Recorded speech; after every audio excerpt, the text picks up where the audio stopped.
బహుగా క్షమిస్తాడు. నేను కొంచెము కాదు కానీ ఇంకా నిన్ను క్షమించాలరా అనే విషయంలో దేవుడు పక్కన పెట్టేవాడిగా ఉండడు. నువ్వు ఎంత పాపం చేసినప్పటికీ కూడా నువ్వు దేవుని యొద్దకు తిరిగి రావాలని కోరుకుంటూ ఉన్నాడు. ఎంతగా దేవుడికి దూరం అయిపోతున్నా, దేవుడికి నచ్చని కార్యాలు చేస్తూ ఉన్నా, దేవుడికి అయిష్టమైన కార్యాలు చేస్తూ ఉన్నా, దేవుడు తన చేతులు చాపడం మానట్లే. అందుకే ఆయన పేరు దీర్ఘశాంతుడు. అలాంటి వాడంటమ్మా దీర్ఘశాంతము గలవాడు.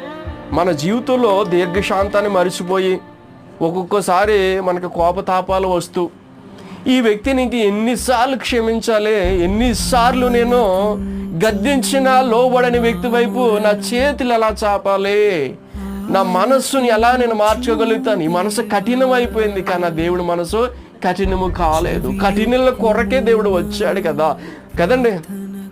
రాతి